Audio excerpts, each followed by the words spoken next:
warahmatullahi wabarakatuh. Waalaikumsalam warahmatullahi wabarakatuh. Innal hamdalillah nahmaduhu wa nasta'inuhu wa nastaghfiruh wa na'udzu billahi min shururi anfusina wa min sayyiati a'malina. Man yahdihillahu fala mudilla lahu wa man yudlil fala hadiya lahu.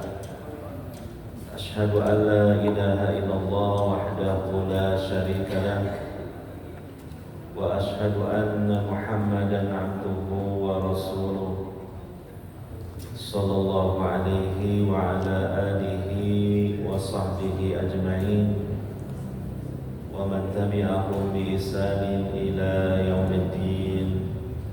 Amma ba'd. Hadirin wal hadirat, para bapak, para ibu, saudara-saudari sekalian yang semoga selalu mendapatkan rahmat dan juga taufik dari Allah Subhanahu wa taala. Alhamdulillah, pada kesempatan kali ini merupakan rahmat taufik dari Allah Subhanahu wa taala. Kita hadir di masjid ini sekaligus di majelis ilmu ini dalam rangka untuk melaksanakan ibadah dan pendekatan diri kita kepada Allah Subhanahu wa taala, terutama salat fardu 5 waktu, salat fardu maghrib dan salat fardu nanti isya insyaallah.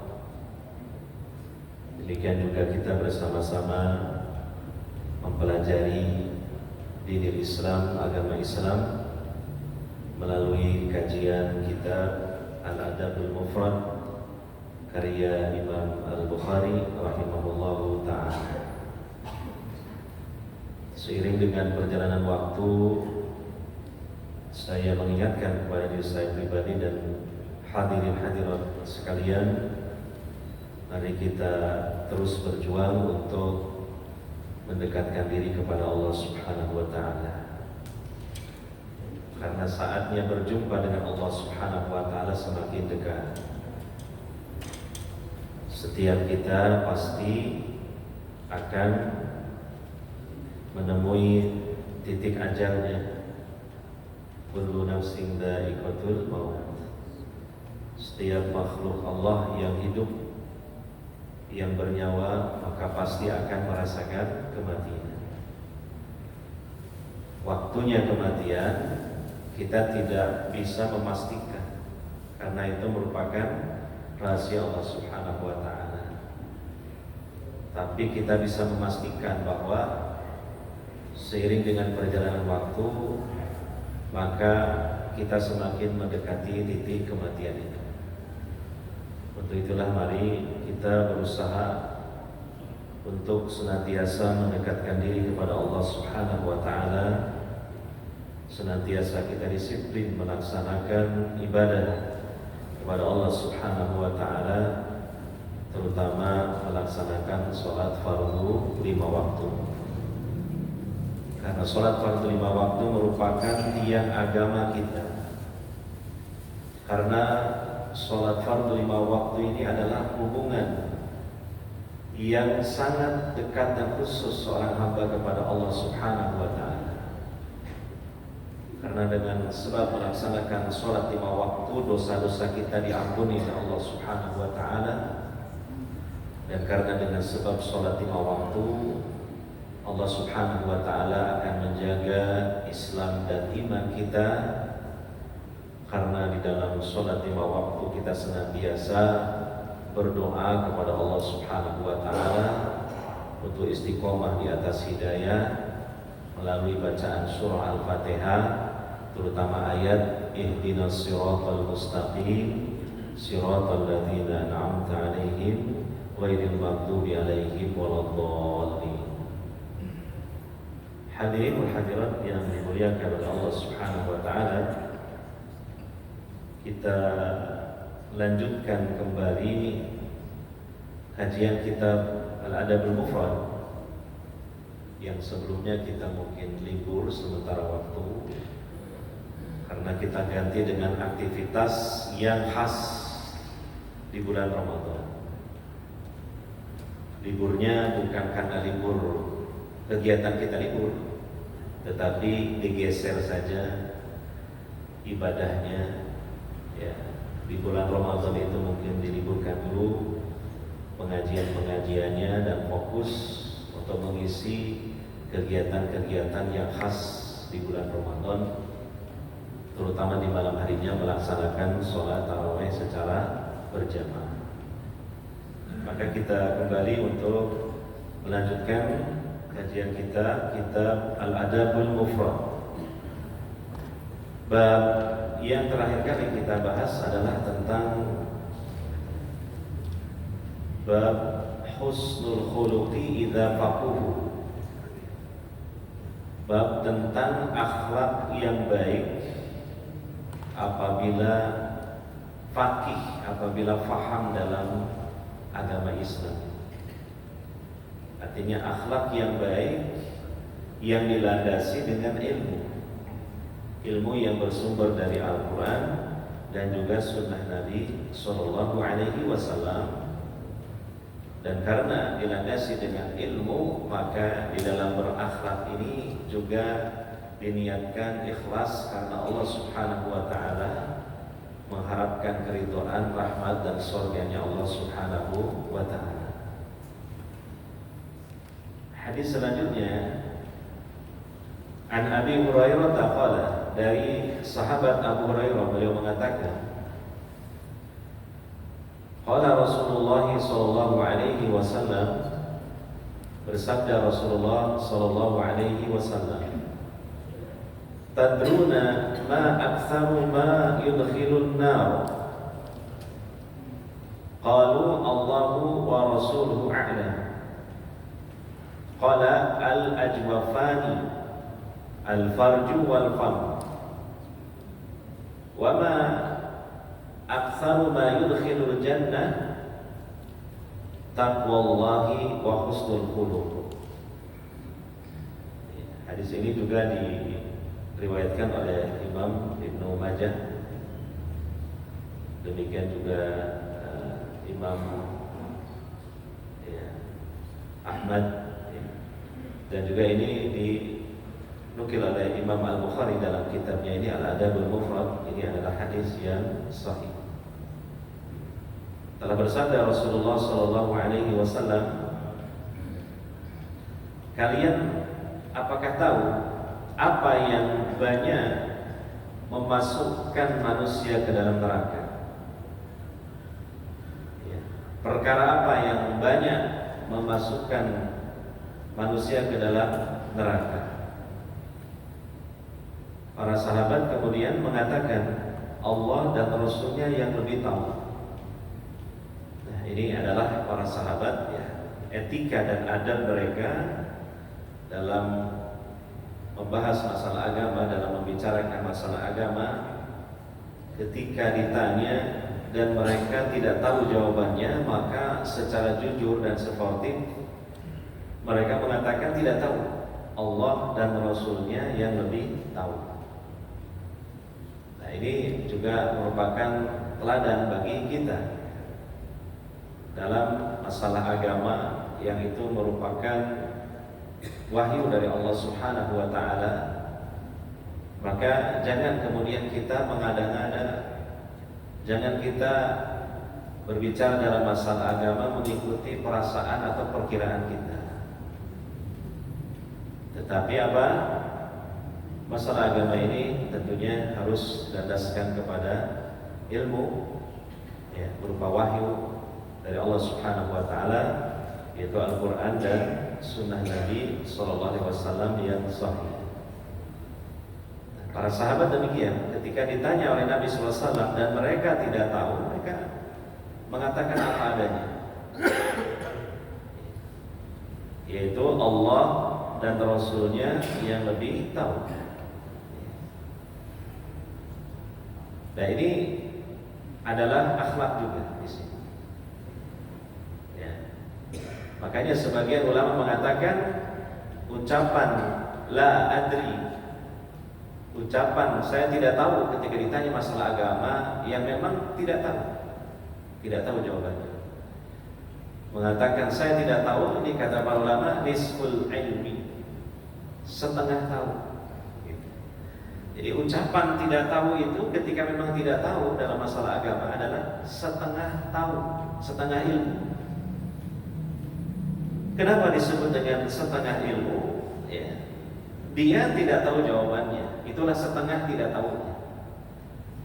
Tapi dia mengatakan tidak tahu, dia tahu bahwa kalau tidak tahu harus mengatakan tidak tahu. Tidak kemudian sok tahu, istilah kita. Maka ini sudah separuh dari tahu. Karena demikianlah ajaran Rasulullah SAW. Kalau ditanya tentang masalah agama dan tidak tahu, katakan saja tidak tahu. Karena disebutkan dalam satu riwayat bahwa ketika seorang mukmin ditanya oleh saudaranya sesuatu dalam masalah agama, maka syaitan itu menunggu jawabannya. Kalau seorang mukmin yang ditanya ini dia tahu jawabannya dan menjawabnya, maka setan ini terpukul. Karena seorang mukmin ini dia memberikan bimbingan dan arahan kepada saudaranya, menyampaikan ilmu yang benar kepada saudaranya. Dan ketika seorang mukmin ini ditanya oleh saudaranya, kemudian dia tidak tahu, lalu kemudian dia diam atau mengatakan saya tidak tahu, maka setan pun terpukul juga. Karena apa? Karena saudaranya ini dia kemudian mengatakan apa adanya, dan kemudian saudara yang bertanya ini tidaklah mendapatkan jawaban yang salah, sehingga saudaranya akan mencari lagi kepada yang lainnya untuk mendapatkan jawaban yang benar. Maka setidaknya dia tidak tersesat. Yang ketiga, ketika seorang mukmin ditanya oleh saudaranya tentang suatu permasalahan agama, sementara dia tidak tahu, tapi kemudian dia mengatakan saya tahu dan jawabannya ini, padahal jawabannya salah, maka akhirnya dia telah menyesatkan saudaranya itu, menunjuki kepada arah yang tidak benar, pada jalan yang tidak benar. Maka syaitan bergembira karenanya. Maka sekali lagi betul-betul kata para ulama bahwa kalau ditanya dalam masalah agama dan memang dia tidak tahu, tanpa harus mempertahankan rasa gengsi atau istilahnya jaim, jaga image, dia mengatakan tidak tahu atau Allah dan Rasulnya yang lebih tahu. Itu kalau para sahabat demikian, karena Rasulullah masih hidup ketika itu dan bersama mereka. Maka ini kata para ulama nisful ilmi, setengah tahu setengah ilmu. Dan ini terpuji, dan ini yang diperintahkan. Kemudian Nabi SAW menjelaskan. Nah, mungkin kita juga bertanya, kalau memang Nabi tahu jawabannya, kenapa bertanya kepada para sahabat? Maka jawabannya, inilah salah satu metode pengajaran Nabi SAW ketika menyampaikan ilmu kepada para sahabat, ya. Supaya ini nanti, ya, dengan pertanyaan yang dilontarkan kemudian Nabi SAW menjawabnya, ini betul-betul akan melekat, terpatri di dalam hati para sahabat, ya. Selalu ingat dalam benak mereka, oh Nabi SAW dulu pernah bertanya kepada kita, lalu kita tidak tahu jawabannya, lalu Nabi menjelaskan jawaban yang benar. Dan dengan metode seperti ini, maka para sahabat yang menjadi murid-murid Nabi SAW itu akan betul-betul memperhatikan apa yang dikatakan oleh Nabi SAW. Karena Nabi apa? Bertanya dulu. Tidak langsung menyampaikan ilmu, tapi bertanya dulu. Tentu para sahabat yang hadir ketika itu serentak mereka akan memperhatikan apa yang ditanyakan oleh Nabi SAW itu, sehingga mereka bisa konsentrasi. Nah, jadi ini salah satu metode yang bagus dalam menyampaikan ilmu yang harus diperhatikan oleh setiap guru ketika menyampaikan ilmunya kepada muridnya. Nah, Rasulullah SAW menjelaskan bahwa perkara yang banyak sekali memasukkan manusia ke dalam neraka, menjadi sebab manusia itu masuk ke dalam neraka adalah al-ajwafan, al-farju wal-fam. Dua buah lubang. Yang pertama adalah farji, yang kedua adalah mulut. Gitu. Ini kalimat singkat yang tentu perlu dijelaskan lagi. Namun para sahabat ketika itu tentu paham maksudnya. Artinya hati-hati, dua organ yang dimiliki oleh manusia ini kalau tidak dijaga, kalau tidak dikendalikan, kalau tidak kemudian sesuai dengan bimbingan agama, maka dua organ yang dimiliki oleh manusia ini menjadi sebab celakanya manusia di akhirat, yaitu Allah murka dan memasukkan si pemilik dua organ ini ke dalam neraka. Dua organ itu apa saja? Yang pertama al-farju, farji, kemaluan.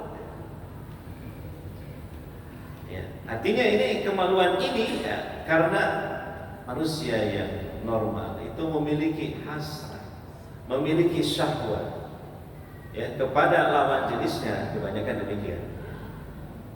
Maka ini kalau tidak dikendalikan dengan ilmu, dengan ketakwaan, dengan kesabaran, maka tentu sangat riskan sekali kemaluan ini kemudian digunakan untuk bermaksiat, yaitu oleh pemiliknya menyalurkan syahwat kepada tempat yang diharamkan oleh Allah Subhanahu wa taala, yang disebut istilahnya zina.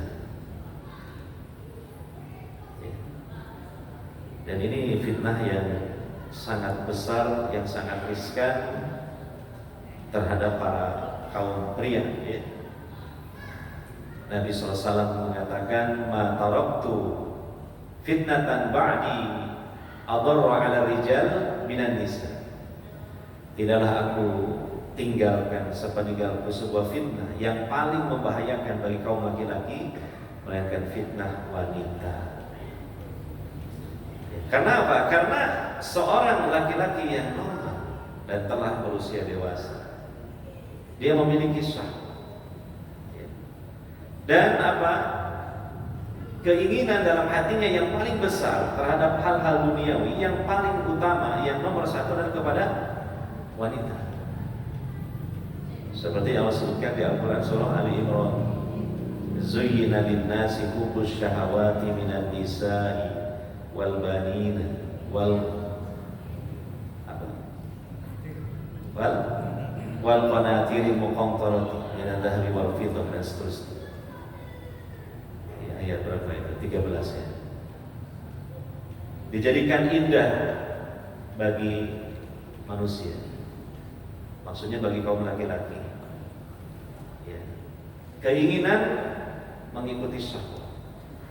Yang nomor satu minan nisa, perempuan, wanita ya.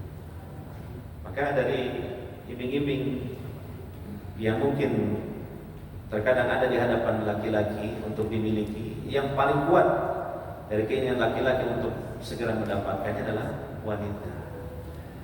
Antara harta, antara tahta wanita, yang paling besar pengaruhnya adalah wanita. Karena terkadang laki-laki yang sudah punya tahta pun dia tidak peduli tahtanya akan runtuh karena tergoda oleh wanita.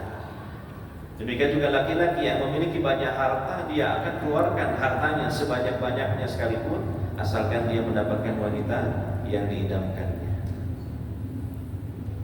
Nah, maka ini adalah fitnah atau ujian dari Allah Subhanahu wa taala tentang fitnah syahwat, tentang fitnah farji ini. Maka kita wajib untuk berusaha ya meningkatkan ketakwaan kepada Allah Subhanahu wa taala, meningkatkan kesabaran kita, dan juga tentu kita harus menambah ilmu agama kita tentang buruknya perzinahan ya, tentang bagaimana Al-Quran dan hadis Nabi SAW membimbing kita untuk bisa mengendalikan syahwat farji. Karena ini adalah salah satu dari dua yang banyak memasukkan manusia ke dalam neraka. Di zaman kita sekarang ini juga ini fitnah wanita luar biasa. Jumlah wanita rata-rata di berbagai tempat lebih banyak. Ya. Demikian juga ya masih terbilang ya sedikitlah wanita-wanita muslimah yang betul-betul memperhatikan ya kewajiban dari Allah Subhanahu wa taala berupa menutup aurat secara keseluruhan ketika mereka keluar dari rumah mereka, sehingga ini akhirnya kemudian membangkitkan syahwat lawan jenis. Dan ini pada sisi yang lain tentu menjadi ujian bagi kaum laki-laki. Makanya Allah Subhanahu wa taala mengatakan wala taqrabuz zina innahu fahishatun wa sa'a sabila. Jangan kalian mendekati perzinahan karena itu adalah sejelek-jelek jalan ya. Itu adalah perbuatan keji dan sejelek-jelek jalan. Maka dijelaskan oleh para ulama, segala hal yang bisa menjerumuskan manusia kepada perzinahan itu diharamkan dalam agama ini, dan kita wajib untuk mengetahui dan menghindari diri kita darinya. Ya. Kemudian yang kedua al-fam, yaitu mulut. Mulutnya atau lidah, kita biasa menyebut lidah ini tidak bertulang. Artinya sangat mudah sekali kita berucap, sangat mudah kita berkata-kata. Maka perhatikan apa yang akan kita katakan. Kalau memang itu maslahat, kalau itu memang manfaat, ya. Kalau itu memang diperintahkan, dianjurkan, ya dalam agama Islam ini, maka sampaikanlah, katakan. Tapi kalau tidak, sebelum kita berkata, kita menimbang ternyata bisa menimbulkan kerusakan, bisa mendatangkan mudarat, bisa mendatangkan dosa, maka lebih baik diam. Karena lisan ini ya sangat mudah sekali digerakkan.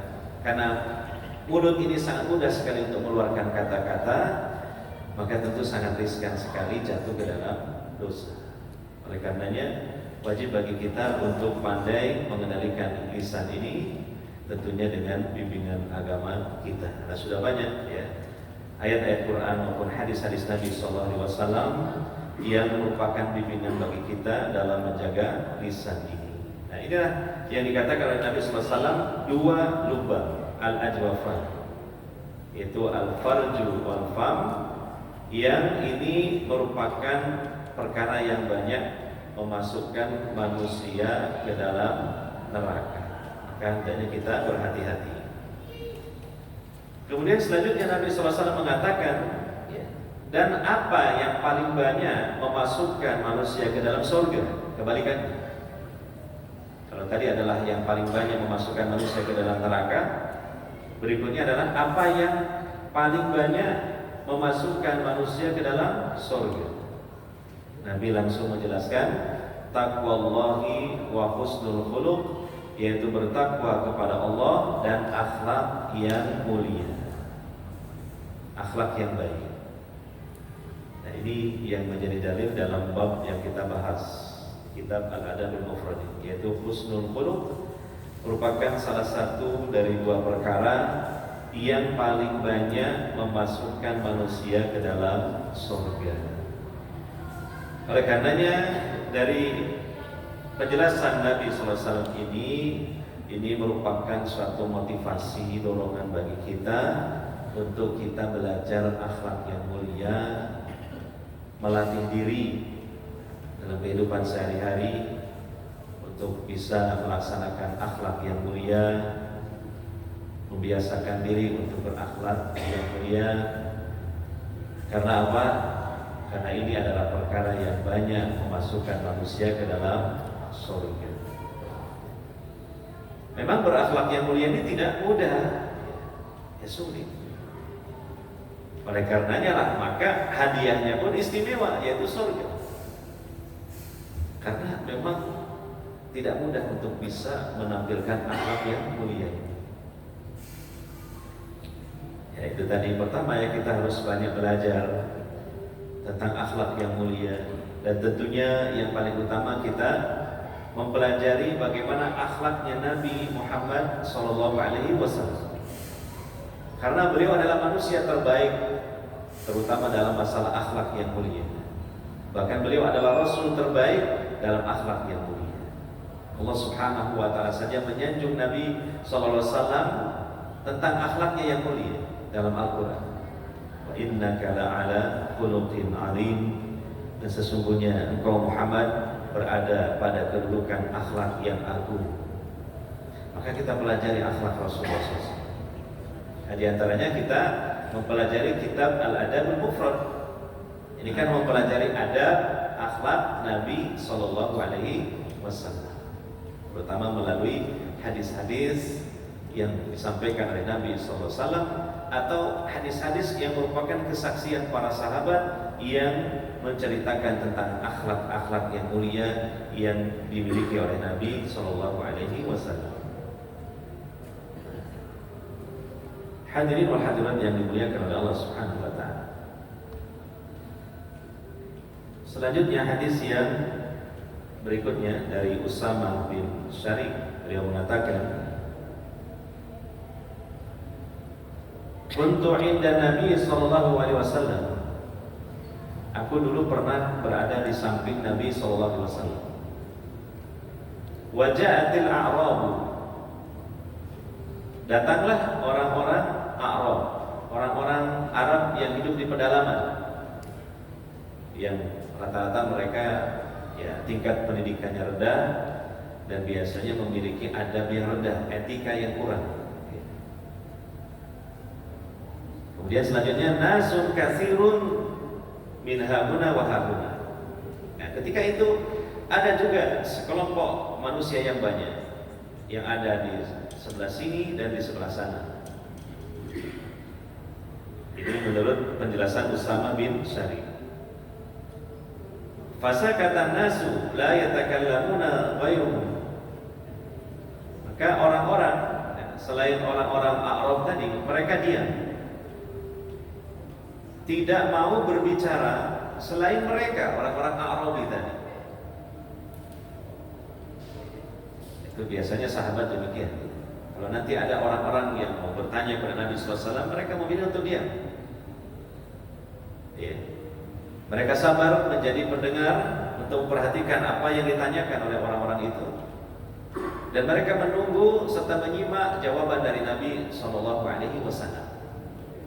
Itu kebiasaan para sahabat demikian. Ya. Tidak kemudian ikut berebut untuk bertanya kepada Nabi SAW, sehingga hal ini dikhawatirkan melelahkan Nabi SAW. Mereka bersabar saja. Biarkan orang-orang Arabi yang mereka anggap sebagai tamu, ya, mereka akan datang kepada Nabi SAW dan biasanya bertanya dalam beberapa hal kepada Nabi SAW. Faqalu, nah benar saja mereka mengatakan, orang-orang Arabi ini, ya Rasulullah, wahai Rasulullah, a'alaina harajun fi kada wa kada, fi asya'a min umurin nas la ba'sa biha.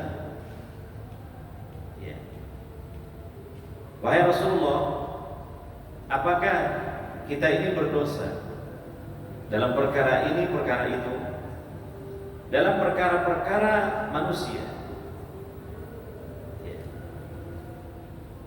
La ba'sa biha, yang memang itu dianggap perkara yang lumrah, perkara yang biasa terjadi di antara manusia. Faqala, maka Nabi SAW menjawab, ya ibadallah, wada'allahul haraja. Wahai hamba-hamba Allah, Allah tidak menilai sebagai perbuatan dosa yang seperti itu. Illa imra'an iqtarada imra'an dulman fadzaka alladhi haraja wa halaka. Kecuali seseorang yang menggibah orang lain. Apa? Gibah ini ngerasani. menceritakan aib atau kejelekan orang lain kepada yang lainnya. Dan yang diceritakan aibnya itu tidak hadir di situ. Dalam istilah bahasa Arabnya ghaib, tidak hadir di situ. Nah, itu namanya ghibah atau ngerasanya. Maka kata Nabi SAW, nah yang demikian itu adalah perbuatan dosa dan merupakan kebinasaan. Ya, nah jadi kalau kita bercerita-cerita tentang sikulan dalam hal-hal yang tidak menyebut aibnya, tidak menyebut kesalahannya, tidak menyebut kejelekannya, tidak masalah. Itu cerita-cerita yang biasa-biasa saja, obrolan-obrolan yang biasa saja, datar-datar saja. Tidak berdosa. Tapi kalau sudah membicarakan, nah ini kadang-kadang ya namanya lidah ini kan itu tadi gampang terpeleset gitu, gampang terpeleset. Makanya kalau kita meneladani Nabi SAW, Nabi SAW itu adalah orang yang banyak tersenyumnya tapi sedikit bicaranya. Padahal ucapan Nabi SAW itu ditunggu oleh umat, karena ucapannya ini merupakan ajaran agama Islam. Biasanya itu ucap dari lisan Nabi SAW ayat-ayat Al-Quran atau hadis-hadis beliau. Itu pun beliau lebih banyak diam. Karena biasanya orang kalau terlalu banyak bicaranya biasanya mudah terpeleset. Dalam istilah kita, sepandai-pandai tupai melompat akhirnya jatuh. Banyak ngomong kesana kemari sama temannya tidak terasa, akhirnya membicarakan kesalahan orang lain, aib orang lain. Biasanya seperti itu ya, yang kita perhatikan ya, pada diri kita ketika berkumpul-kumpul dengan teman. Makanya hendaknya kita perhatikan. Apalagi kalau kita membicarakan kekurangan, aib, kesalahan pemimpin, baik pemimpin politis ataupun pemimpin agama. Ini tentu dosanya lebih besar lagi. Makanya para ulama mengatakan ya luhumul ulama'i masmumah. Daging-daging para ulama itu beracun. Maksudnya di dalam Al-Quran surah Al-Hujurat, orang yang menggibah saudaranya, ngerasani saudaranya, itu kan disebut oleh Allah seperti memakan bangkai saudaranya. Nah, kalaulah menggibah orang biasa, masyarakat biasa, itu dinilai oleh Allah dalam Al-Quran seperti seseorang memakan bangkai saudaranya. Apalagi kalau menggibah pemimpin, baik politis maupun agamis, yaitu ulama. Maka itu sama dengan memakan daging, memakan bangkai yang di dalamnya ada racunnya. Jadi lebih berbahaya lagi. Lebih berbahaya. Sebab nanti efek yang ditimbulkannya ini lebih berbahaya lagi. Banyak istighfarlah kita pada Allah dan bertaubat pada Allah Subhanahu wa taala kalau kita sudah merasa melakukan ghibah atau menyebut kejelekan, kesalahan, kekurangan orang lain. Karena dalam Islam itu ketika mengetahui kesalahan atau dosa yang dilakukan oleh orang lain bukan dengan cara digibah, tetapi dinasihati sesuai dengan kemampuan dan didoakan supaya Allah Subhanahu wa taala mengampuni kesalahannya dan memberikan petunjuk kepadanya. Jadi kalau hanya menggibah itu bukan solusi.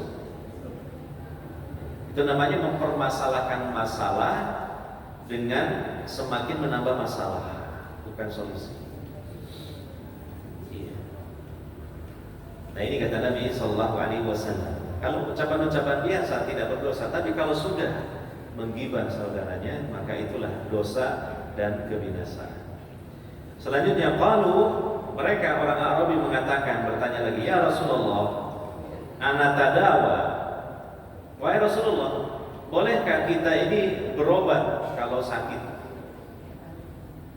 Berobat, ya, mungkin ke dokter, ke tabib, gitu ya. dengan pengobatan-pengobatan yang dibenarkan dan dihalalkan oleh syariat. Ya. Qala na'am, iya, ya ibadallah tadawau. Wahai hamba-hamba Allah, silakan kalian berobat. Fa inna Allah azza wa jalla lam yadha da'an illa wada'a lahu shifaan ghayra da'in wahid. Maka sesungguhnya Allah azza wa jalla tidaklah menciptakan penyakit, melainkan juga menciptakan baginya obat yang dengan izin Allah bisa sembuh orang yang sakit.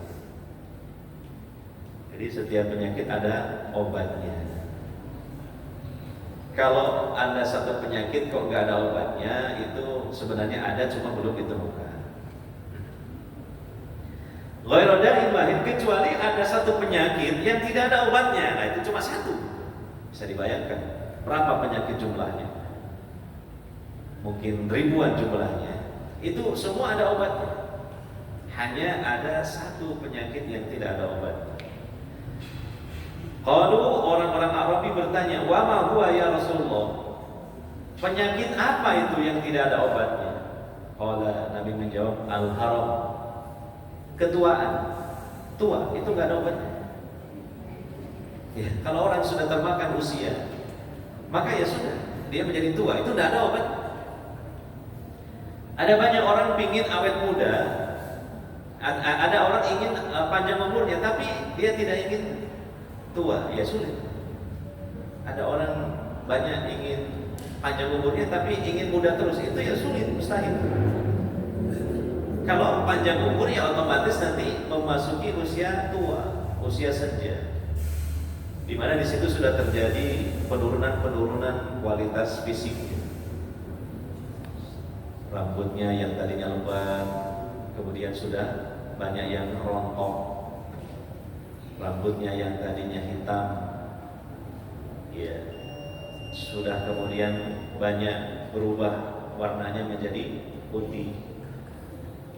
Kulit yang tadinya halus kencang kemudian menjadi keriput. Gigi yang tadinya lengkap, terjejer dengan baik, dengan bagus, sudah banyak yang tanggal. Pandangan mata yang tadinya tajam, jelas, semakin lama semakin rabun.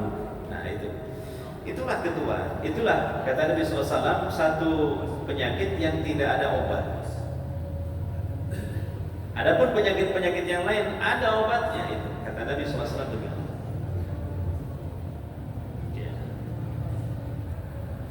Lalu kemudian orang-orang Arabi mengatakan, ya Rasulullah, ma khairu ma u'tiyal insan? Qala khuluqun hasan.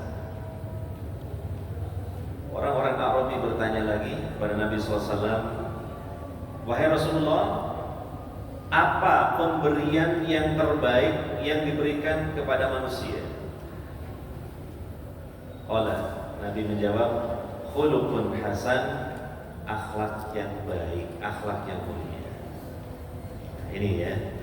Jadi segala apa yang dimiliki oleh manusia itu hakikatnya itu pemberian Allah, rizki dari Allah. Maka rizki yang terbaik yang Allah berikan kepada manusia adalah khuluqun hasan, akhlak yang baik, akhlak yang mulia. Maka dari sini juga dapat diambil pelajaran bahwa akhlak yang mulia ini merupakan rizki, pemberian dari Allah Subhanahu wa Ta'ala.